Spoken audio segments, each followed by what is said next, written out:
Assalamualaikum warahmatullahi wabarakatuh. Perkenalkan, kami dari kelompok 4 ingin mempresentasikan hasil observasi kami mengenai sistem pendidikan di Indonesia. Kami telah mengobservasi 2 sekolah, yaitu sekolah yang pertama di SMA Negeri 1 Malang dan juga sekolah yang kedua berbasis agama, yaitu di SMPIT As-Salam Kota Malang. Saya akan menjelaskan mengenai pertama sistem pendidikan. Sistem berasal dari bahasa Yunani, yaitu sistema, yang artinya suatu keseluruhan yang tersusun dari banyak bagian. Di antara bagian-bagian tersebut terdapat hubungan yang berlangsung secara teratur.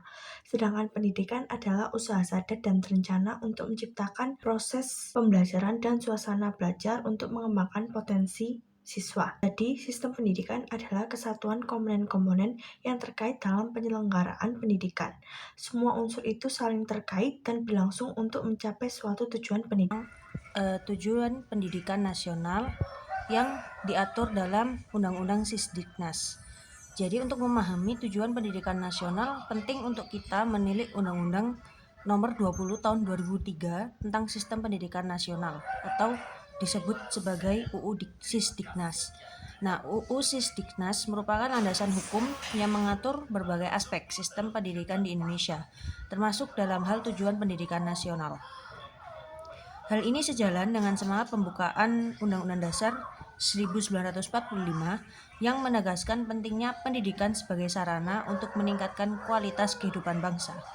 Tujuan utama UU Sisdiknas adalah memastikan bahwa sistem pendidikan nasional mampu memberikan akses pendidikan yang merata, meningkatkan mutu pendidikan, serta mengelola pendidikan secara efisien dan terarah. Selanjutnya yaitu sistem pendidikan di Indonesia mencakup tingkat pendidikan dasar, menengah, dan tinggi. Di tingkat pendidikan dasar itu ada sekolah dasar atau SD yang berlangsung selama 6 tahun dan SMP atau sekolah menengah pertama yang berlangsung selama 3 tahun. Di tingkat pendidikan menengah ada SMA atau sekolah menengah atas yang berlangsung selama 3 tahun, ada juga SMK, sekolah menengah kejuruan yang juga berlangsung selama 3 tahun. Di tingkat pendidikan tinggi mencakup perguruan tinggi dan universitas. Selanjutnya yaitu sistem pendidikan di SMA 1 Malang.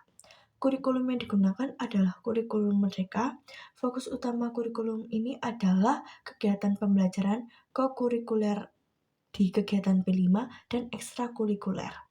Pada kegiatan pembelajaran, khususnya mata pelajaran, di kelas 10 ada 16 mata pelajaran yang terdiri dari mata pelajaran wajib dan muatan lokal seperti bahasa Jawa, dan tidak ada bahasa asing. Sedangkan di kelas 11 itu tidak ada jurusan seperti IPA, IPS, maupun bahasa, melainkan terdapat paket, yaitu 10 paket yang sudah disesuaikan dengan minat karir siswa.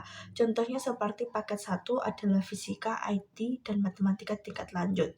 Untuk penentuan paket siswa akan terjadi keseimbangan antara jumlah siswa dan jumlah guru, maka siswa diberikan Google Form yang nanti siswa akan mengisi mau mengambil paket mana, namun juga masih diberi pertimbangan yaitu nilai rapot dan hasil asesmen awal yang SMA 1 bekerja sama dengan lembaga luar untuk mengetahui potensi siswa tersebut. Menjelaskan tentang pendidikan karakter di SMA Negeri 1 Malang. Di SMA 1 Malang itu pendidikan karakter terintegrasi dalam kegiatan pembelajaran dengan proporsi yang cukup jelas, yaitu 25% sampai 30% itu pendidikan karakter, sementara 70% adalah pendidikan intrakurikuler. Kegiatan pembelajaran yang mengedepankan nilai-nilai karakter ini dilaksanakan melalui program P5, yaitu proyek penguatan profil pelajar Pancasila. Dan setiap dimensi dari P5 ini mencakup 6 elemen yang penting untuk dinilai, yaitu yang pertama beriman dan bertakwa kepada Tuhan Yang Maha Esa dan juga berakhlak mulia, dan yang kedua yaitu mandiri, ketiga bergotong royong, keempat kebinekaan global, kelima berpikir kritis, dan yang keenam terakhir yaitu kreatif. Jadi masing-masing elemen ini memiliki sub-elemen yang lebih spesifik sehingga penilaian dapat dilakukan secara komprehensif seperti itu. Selain itu, siswa juga dinilai selama proses pembelajaran seperti saat presentasi di mana aspek keaktifan dan juga kerjasama dalam kelompok atau tim itu menjadi fokus dalam penilaian. Berdasarkan wawancara yang saya lakukan dan teman-teman lakukan bersama Ibu Agnes, ini siswa yang diterima itu berasal dari latar belakang yang berbeda, termasuk kemampuan akademiknya, yaitu dari low, high, dan mid. Keberagaman ini menciptakan lingkungan belajar yang plural dan juga kaya akan perbedaan. Selain itu, terdapat siswa dari berbagai agama, yaitu Kristen, Katolik, Hindu, dan Muslim. Dan selain non-Muslim, menurut penuturan Ibu Agnes, itu untuk memudahkan administrasi, siswa disatukan dalam 2 kelas tertentu. Ini menunjukkan upaya sekolah untuk menciptakan suasana yang inklusif dan juga tertata, di mana setiap siswa dapat merasa diterima dan dihargai.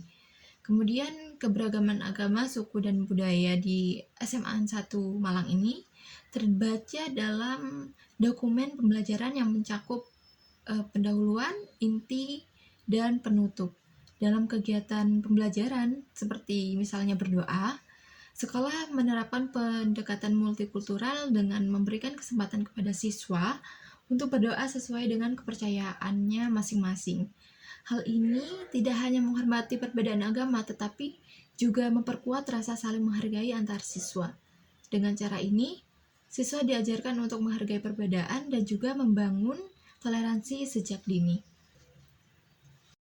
Baik, selanjutnya saya akan menjelaskan tentang permasalahan dalam penerapan pendidikan multikultural di SMA Negeri 1 Kota Malang. Yang pertama, dalam sudut pandang siswa. SMA Negeri 1 Malang meyakini bahwa belum menemukan permasalahan dalam menerapkan pendidikan multikultural antar warga sekolah, khususnya di kalangan siswa sendiri. Namun sebagai pendidik, mereka membuat sebuah gambaran apabila pendidik kurang teliti dalam mengolah rujukan pembelajaran dapat menyebabkan miskonsepsi bahan ajar, sehingga kegiatan multikultural mereka, yaitu kegiatan P5 atau kegiatan yang sejenis dengan itu, akan berjalan kurang efektif. Jadi permasalahan dalam menerapkan pendidikan multikultural di SMA Negeri 1 Malang bukan sebagai silabus pembelajaran yang efektif, maka pendidikan multikultural yang terjadi di SMA Negeri 1 Malang dapat terguru dan murid. Kemudian yaitu sistem pendidikan yang ada di SMP Islam Terpadu Al-Salam Malang. SMP Islam Terpadu Al-Salam Malang sudah 2 tahun menggunakan kurikulum Merdeka, dan kurikulum sebelumnya yaitu menggunakan kurikulum 2013. Fokus kurikulum yang digunakan di sekolah ini yaitu kurikulum Merdeka, di mana menerapkan PJBL dan PBL. PJBL yaitu Project Based Learning dan PBL Problem Based Learning, di mana 2 metode pembelajaran ini berfokus pada siswa dan sering digunakan bersamaan dengan pendekatan saintifik. Perbedaan utamanya antara keduanya adalah fokusnya, yaitu PJBL berfokus pada proyek, sedangkan PBL berfokus pada masalah. Pendidikan karakter di SMPIT Asalam. Pelaksanaan pendidikan karakter di SMPIT Asalam dilakukan melalui kegiatan pembelajaran sehari-hari dan juga kegiatan P5. Pendidikan karakter yang dilakukan pada pembelajaran sehari-hari sudah terintegrasi dengan modul belajar. Jadi, modul tidak hanya mengembangkan kemampuan akademik, tetapi juga sarana membangun karakter pada siswa yang berupa nilai karakter, kejujuran, kedisiplinan, dan juga tanggung jawab. Untuk P5 kelas 7 di SMPIT Asalam mengambil tema kebinekaan. Kegiatan ini berupa pengenalan makanan, busana, tarian, dan budaya dari berbagai daerah di Indonesia. Hal ini menanamkan yang ada di Indonesia maupun global. Untuk penerapan pendidikan multikultural di SMP IT Asalam, meskipun mayoritas siswanya beragama Islam, penerapan pendidikan multikultural tetap memiliki peranan penting dalam menanamkan nilai-nilai toleransi terhadap keberagaman. Melalui pembelajaran P5 dan program sekolah, SMP IT Asalam menciptakan lingkungan belajar yang menghargai adanya perbedaan. Menurut Bapak Yusril selaku narasumber, SMP IT Asalam belum mengalami permasalahan terkait pendidikan multilateral karena dari sekolah sendiri telah memberikan program-program yang dapat diterima dengan baik oleh siswa. Kesimpulannya adalah SMA Negeri 1 Malang dan SMP Islam Terpadu Asalam Malang sama-sama berjalan secara efektif dan kondusif. Kedua sekolah ini sama-sama menggunakan kurikulum merdeka dalam proses pembelajaran, juga menerapkan pendidikan karakter dan pendidikan multikultural dalam proses pembelajaran.